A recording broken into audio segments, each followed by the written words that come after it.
To another video of what it's like living in Bali as a 22-year-old young entrepreneur building a company. A lot of people do send me questions on Instagram regarding what is actually life like living in Bali, and actually what is accommodation and affordable accommodation like. I've stayed in many villas in my time here in Bali, on weekend trips to Uluwatu, or just having your main base, you know, like this villa as a main base for home. And we've changed bases quite a few times, and hopefully I can give you some value in this video and show you what $2,000, $3,000 can get you in Canggu. So let me show you around. And if you know Canggu, you probably will be living next to a building site, which I can tell you for a fact, it is pretty annoying. But hey, we've got, hello brother. People are very nice, that was really awkward. I hate filming in front of you. But, so, this is our port, this is our carport. You've also got trash, I don't know. You've also, you can probably get like 5 bikes in here. So you get through the main door, which is also with us. We've got, not keys, we've also got like a pin, so we don't need any keys. This is what it looks like outside. Today is raining. Some nice little plant pots there, nice little outdoor bit, and then a nice sized pool.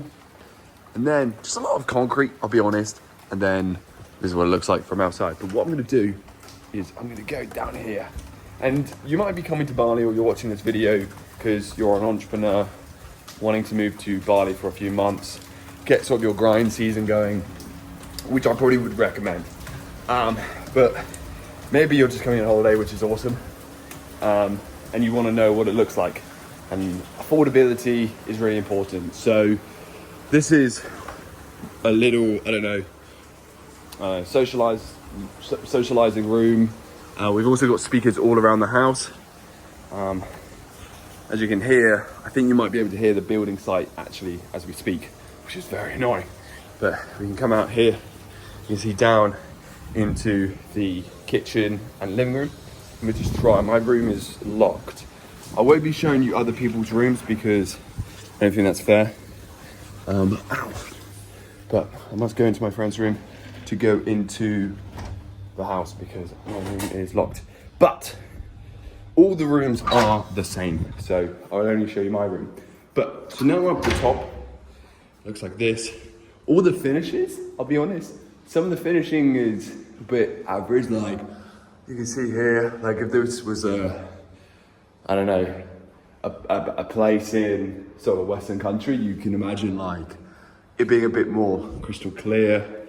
There's a few little things, like we have a little bit of leaks going on, like what's going on there? Like, and I just put on a light. We've also got a fan in here, which is pretty cool. But this is what my room looks like. It's a little bit of a mess, but huge, I don't know, clothes. You can also see 2 suitcases because we're always on the move. Huge bed, a setup at home because you might want to work from home, which I actually really recommend people out there. If you are working, try and find a place with a desk in-house, just because you don't want to go to cafes, or you might want to go to co-working spaces. Like we have an office out here, so we're able to go, and that sort of separates home and work really nicely. So make sure you have a desk. That's what I would really recommend. Another thing as well is recommend Wi-Fi. Make sure your Wi-Fi is good. But this is the bathroom. I actually had to make sure they put some not see-through, but this on here, because there was one time I was, I was having a shower, and these people were just up there, and I was like, yeah, just try to have a shower, mate. But anyway, so this is what it is. Shows that. And yeah, check the Wi-Fi. Like we all have Wi-Fi's in our rooms, so that's really good, because if you don't have that, then you need to make sure you have good Wi-Fi in your rooms. Then we will go down to the kitchen and show you guys. So this place set us back, I want to say $3,000, which is like 2.3 pounds, I want to say. But yeah, as you can see, it is very modern. This is probably one of the most modern places I've been living, and that's why we like it. It's not too like open. Like one thing you don't want, guys, is open living. So what I mean by open living is, I think there's about two phrases you can say is, some villas will have open, so these doors wouldn't be here. It will just be straight to the fresh air, which I really recommend because when it is hot, the only thing you guys can do is really go into your bedrooms. And if you're living with people, it's a bit like you're just living in flats sort of thing, which, you know, you might want. But if you want to live in a commercial, like community sort of living that we have, you want these because you can have aircon up there and up there, which is so much easier.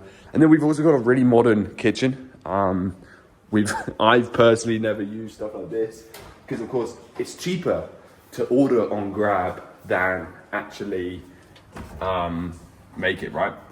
Food, you just got to make sure as well, you might have a cleaner with your house, make sure the cleaner is good. There are stories that cleaners potentially might steal clothes, might steal items from you, so please make sure you do communicate with the cleaner, make sure you have the cleaner on WhatsApp just in case, and making sure you feel happy with them cleaning when you're not there, because most of the time you won't be in the villa, you probably do be doing something when someone comes in and it cleans. So make sure you do trust the person who's, you know, cleaning. We've also got a rice thing.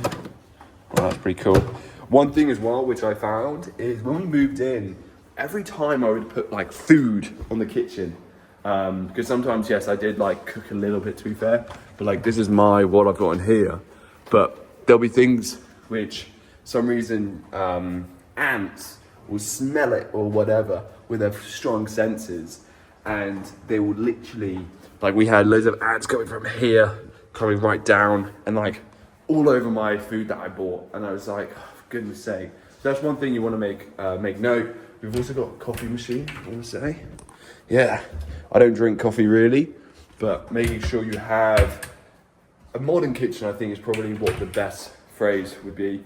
And that's really it, to be honest. It's going to get messy. It matters if you're living with a group of boys, it's always going to be a bit messy, making sure you do have a cleaner, because it will get disgusting. But yeah, what advice can I give you guys if you are coming to Bali? I'd say making sure you message the Airbnb, making sure there's no construction going around, making sure, which will be difficult in Canggu, making sure you're not getting sort of mugged. I think there's a lot of new companies here who are building villas who are just preying off vulnerable, holiday makers. And they will try and make you pay ridiculous prices, which of course, if it's their price, it's their price, I get it. But there are some people who will just try and take the piss. Like, it is pretty mental. So yeah, if you're here for long term, try and speak to the landlord or the people you're communicating with the villa, and try and lock in a long period of time. So we do 6 months breaks or 3-month breaks. And making sure in your contract you have a clause where you can leave whenever, just giving a 30-day notice. I think that's really important to keep note, because you might not like the villa, you might come and you're like, oh, this is so good, but things will pop up. You might have a crazy neighbor, you might have construction, and it wakes you up in the morning. Like, we have construction all the bloody time, and it's really weird why I can't hear it today, but in the morning, it will start at 8:30, and it is so long. It's so long. So please, I would really, really, really, really recommend not doing that. But yeah, making sure, when you do come to Bali, do get a bike. You don't really want to be waiting for a Grab all the time, which, of course, there's lots of Grabs out there, but having your own bike, making sure you have your licenses, always wear a helmet, because you will get pulled over and fined around £50. The police they're pretty tight on that at the moment. But yeah, hopefully this is what a reasonable budget can get you, with 3 mates living in a villa in Bali, just outside of Canggu. I must say, I live near Nirvana, which is a little bit out. This is a really great place to make home, and it feels like home as well. Making sure you have a really nice setup like this, which will benefit you so much. Not all the time you want to be out, you just want to chill, relax at home. So really recommend that. But yeah, all those entrepreneurs who have asked on Instagram, this is probably sort of a place that I would get. If you want any recommendations, send me an Instagram DM, because I have so many that I've been in, and I can sort of go, yeah, this is the benefits of these places or the negatives. But yeah, let me know. Also, restaurants, whatever you need, nightclubs, whatever, send me a message. I might be able to help you. As you know, I know a few people. So yeah, this is awesome. If you ever do come out to Bali, please send me a message. If you are a young entrepreneur or entrepreneur out there, I would love to connect with you. So yeah, this is just another video showing you guys what a villa is like in Bali. I'll see you guys soon. Bye bye.